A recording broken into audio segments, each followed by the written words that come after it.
Hello student, हम पाठ number 15 पढ़ने जा रहे हैं जिसका शीर्षक है स्त्री शिक्षा के विरोधी कुतर्कों का खंडन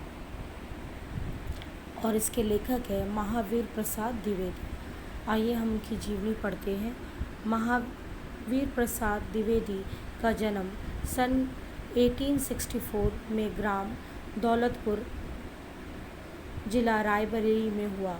परिवार की आर्थिक स्थिति अच्छी न होने के कारण स्कूली शिक्षा पूरी न कर उन्होंने रेलवे में नौकरी कर ली। बाद में उस नौकरी से इस्तीफा देकर सन 1903 में प्रसिद्ध हिंदी मासिक पत्रिका सरस्वती का संपादन शुरू कर दिया और सन 1920 तक उनके संपादन से जुड़े रहे। 1938 में उनका देहांत हो गया। महावीर प्रसाद द्विवेदी केवल एक व्यक्ति नहीं थे, वे एक संस्था थे जिससे परिचित होना हिंदी साहित्य के गौरवशाली अध्याय से परिचित होना है। वह हिंदी से पहले व्यवस्थित संपादक, भाषा वैज्ञानिक, इतिहासकार, पुरातत्वविद, अर्थशास्त्र, समाजशास्त्र और वैज्ञानिक चिंतन एवं लेखन के संस्थापक,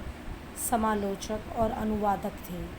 उनके प्रमुख कृतियाँ रसज्ञ, रंजन, साहित्य शिखर, साहित्य सदभर, अद्भुत आलम, निबंध संग्रह, सत्पतित शास्त्र उनकी अर्थशास्त्र से संबोधित पुस्तक है। महिला मोद, महिला उपयोगी पुस्तक, वे आध्यात्मिक दर्शन की द्विवेदी काव्यमाला में उनकी कविताएं। उनका प्रमुख साहित्य महादेवी प्रसाद द्विवेदी रचनावली के 15 खंड में प्रकाशित है। महावीर प्रसाद द्विवेदी के बारे में समझा जाता है कि उन्होंने हिंदी गद्य की भाषा में परिष्कार किया और लेखकों की सुविधाओं के लिए व्याकरण और वर्तनी के नियम स्थिर किए। कविता की भाषा के रूप में भी वह ब्रज भाषा के बदले खड़ी बोली को प्रतिष्ठित किया। युग निर्माता महावीर प्रसाद द्विवेदी ने स्वाधीनता की चेतना विकास करने के लिए स्वदेशी चिंतन का व्यापक बनाया। उन्होंने सरस्वती के माध्यम से पत्रिका को श्रेष्ठ स्वरूप सामने रखा। हिंदी की पहली बार समालोचना को स्थापित करने का श्रेय उनको जाता है। उन्होंने भारतीय पुरातत्व और इतिहास की खोज परख कार्य किए। कुल मिलाकर उनके कार्य का मूल्यांकन व्यापक हिंदी नवजागरण के संदर्भ में ही संभव है। विद्वता एवं बहुज्ञता के साथ सरसता उनके लेखन की प्रमुख विशेषता है। उनके लेखन में व्यंग की छटा देखते ही बनती है। आज हमारे समाज में लड़कियां शिक्षा पाने एवं कार्यक्षेत्र की क्षमता दर्शाने में लड़कों से बिल्कुल भी पीछे नहीं, किंतु यहाँ तक पहुँचने के लिए अनेक स्त्री पुरुष लंबा संघर्ष किया है।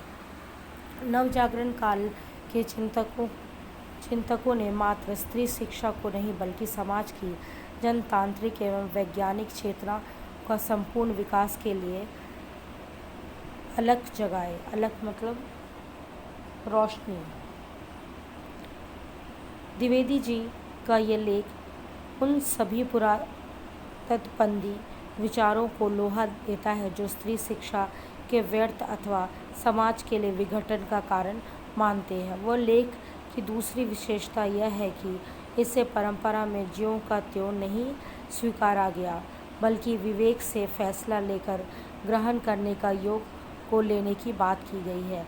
और परंपरा को जो भी हिस्सा सड़ गल चुका है उसे रूढ़ी मानकर छोड़ देने की यह विवेकपूर्ण दृष्टि संपूर्ण नव जागरण कला की विशेषता है।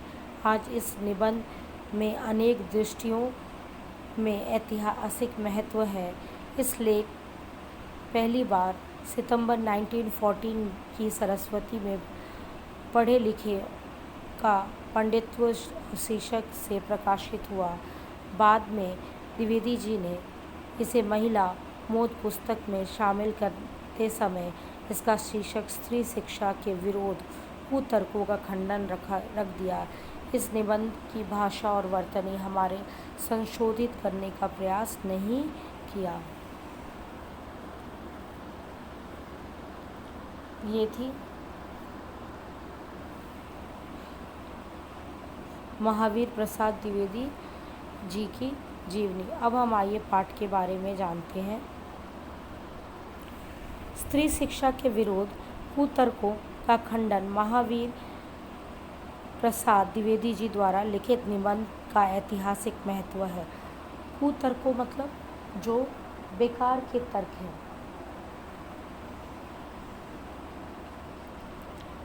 प्रस्तुत निबंध में द्विवेदी जी ने स्त्री शिक्षा के विरोध मतों को ध्वंस किया है, मतलब मना किया है। उनके काल में स्त्रियों को पढ़ना लिखना गृह सुख के नशा का कारण बन जाता है। अच्छे विद्वान जन भी जो संस्कृत के गंध साहित्य और धर्मशास्त्र के विद्वान भी स्त्री शिक्षा के विरोधी हैं। ऐसे लोगों का मानना है कि पुराने संस्कृत नाटक में महिला संस्कृत भाषा में न बोलकर प्राकृत भाषा जो उनकी जन समुदाय की भाषा थी बोलती थी, अतः पुरातन काल से ही गंवार थी। शकुंतला आदि नारी कम पढ़कर भी अपने पति दुष्यंत के कटु वाक्य कहे। शकुंतला ने जिस भाषा में श्लोक कहा वह जानवरों की भाषा थी। लेखक का कहना है स्त्रियों का प्राकृतिक भाषा में बात करना उनके अपढ़ होने का प्रमाण नहीं।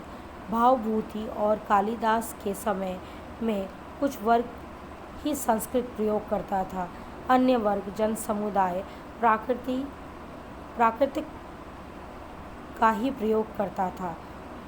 उसका उदाहरण बौद्ध के त्रिपिटक कथा, सप्तसती, सेतुबंध महाकाव्य, कुमारपाल चरित्र और आदि ग्रंथ प्राकृत में रचे गए हैं। जिस प्रकार आज के ज़माने में हिंदी, बंगला, मराठी आदि भाषा जन समुदाय की भाषा है, नाट्य शास्त्र के नियम एवं सीमित वर्ग द्वारा बनाए गए हैं, उसी वर्ग ने संस्कृत और प्राकृत में विभेद किया है।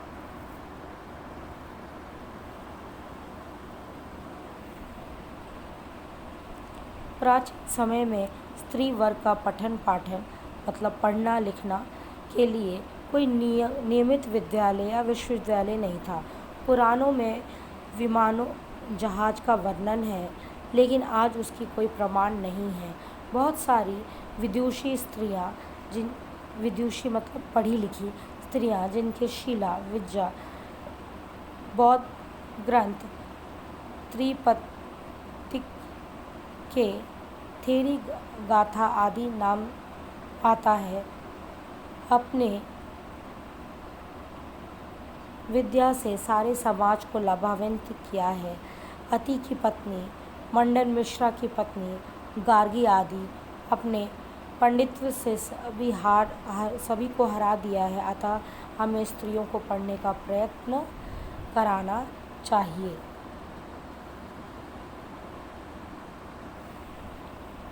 लेखक कहता है कि भले ही प्राचीन काल में स्त्रियों को शिक्षा की आवश्यकता नहीं समझी जाती थी, किंतु आज के युग में इसकी आवश्यकता है।